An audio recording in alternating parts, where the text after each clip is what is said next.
Hi guys, welcome back to my channel. I'm Eric and I like to read, and today I'm going to be doing the end of the year book tag.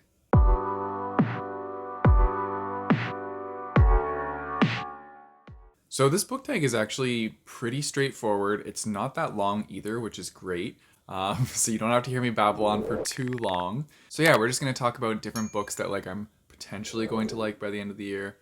Stuff like that. Let's just get into the tag and then you can see what my answers will be. Also, if you hear any weird noises, my cat's decided to just run around the house like a crazy maniac, so that's what he's doing right now. So the first question is, are there any books that you have started at the beginning of the year that you still need to finish? No. For me, I always read my books fully. I tend to not leave any books half read, besides the Cloud Atlas book, which many of you know because I've talked about this multiple times, but I have not finished that book. But other than that, I like to set TBRs and then finish those books on the TBRs. And so, yeah, I don't tend to leave very many books unfinished. And so I don't actually have any books unfinished this year. And I usually don't do that. So it's probably going to be no next year too. But yeah, we'll have to wait and see. The next question is, do you have an autumnal book to transition to into the end of the year? And I just did the Finally Fall book tag, so I had lots of different recommendations in that one. But for this one, this is a recent purchase. I just bought this weekend for Marcus and I to have on the shelves. And that is Under the Whispering Door by TJ Klune. Now, you can just ignore this because I feel like all of us as book lovers have come across this struggle where bookstores just decide to put stickers on books for some reason.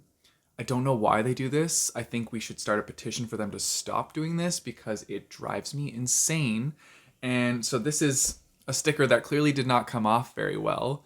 We're going to try and get it off even more than this because that's going to bug us if we leave it like this.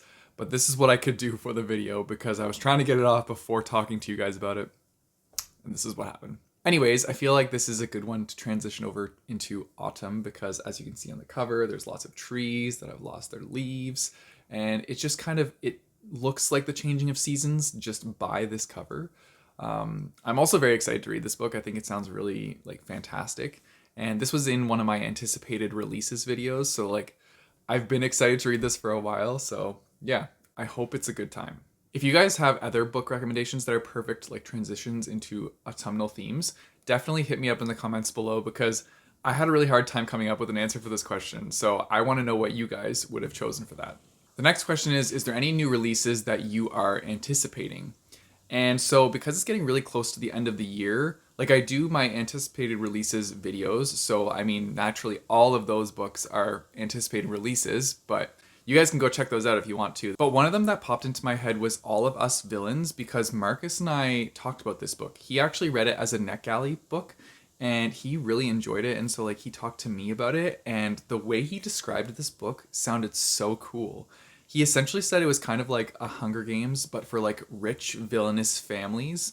And they have these games every 20 years to decide who's going to be in control of magic or something like that. And it just sounded so grim and evil and just a fun time.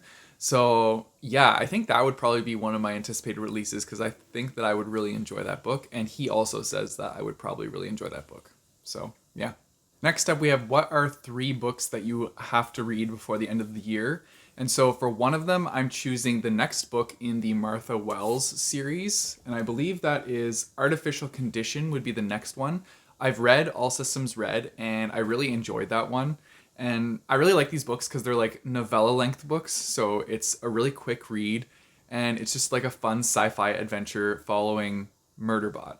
And Murderbot is such a fun character. So you never really know what they're going to do. And that's something that's very intriguing. And so I want to go into it being what's going to happen next? You have no idea. So yeah, I think that'll be fun.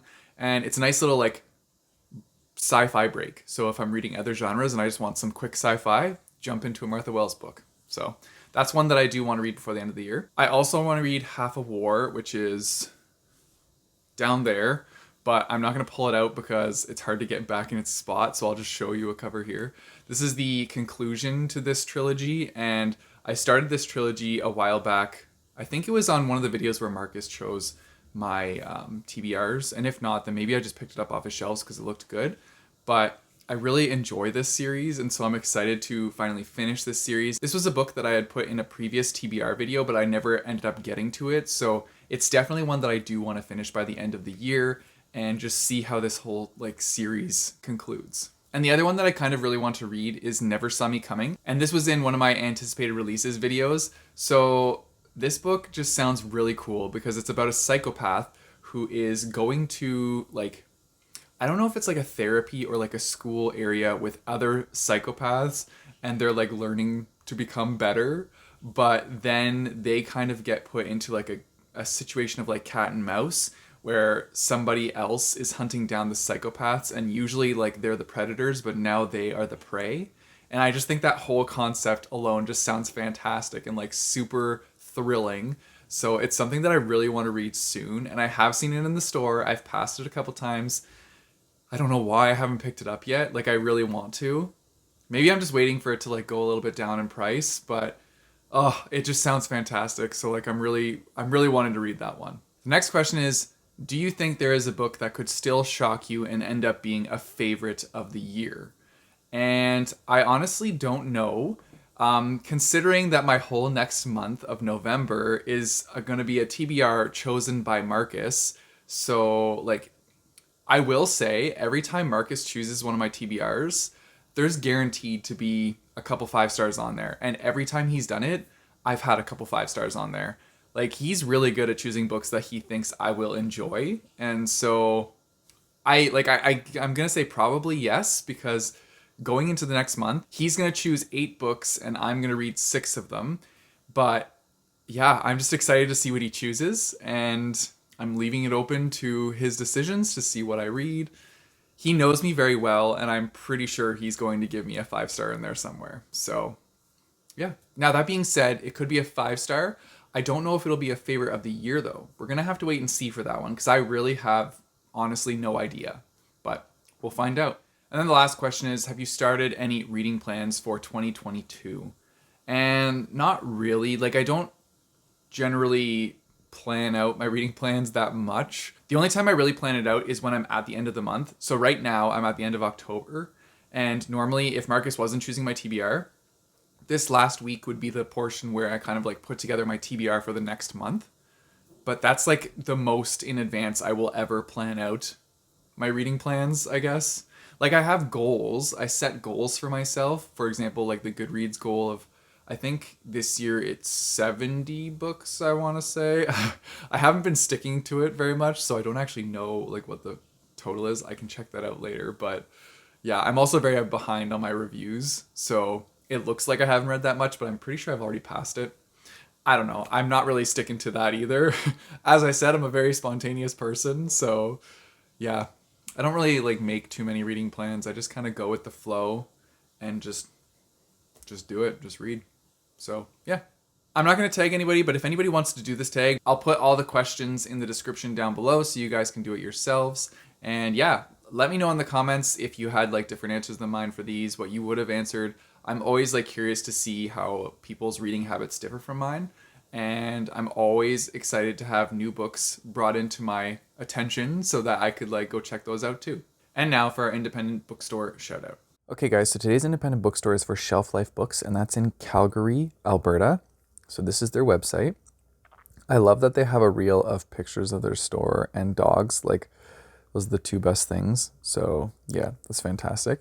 There's not much on the homepage, but if you go to the About page, they actually have a minute-long video about their store. And I'm not going to click it just for like monetization reasons. I don't want to get demonetized for this video if there's any copyright music.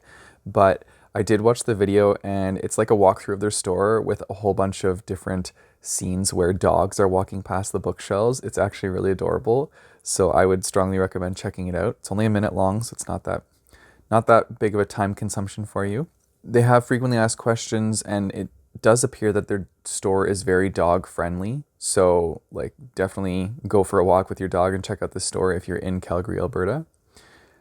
They also have their online store, of course, and they have an events section to show the different things that are going to be happening in that month. And I like that this store actually has kind of like a blog style thing at the end of it too. So they also do like reviews and then news about their store. So pretty cool. This one's a little bit different from all the other like traditional bookstores online, so that's why I really like this one. And I think the name Shelf Life Books is just very clever. So yeah, you can go check that out at shelflifebooks.ca. You guys know the drill. Don't forget to like and subscribe. Hit that bell notification button so you get notified when I post new videos. I post my videos on Mondays and Thursdays. And until next time, keep on reading.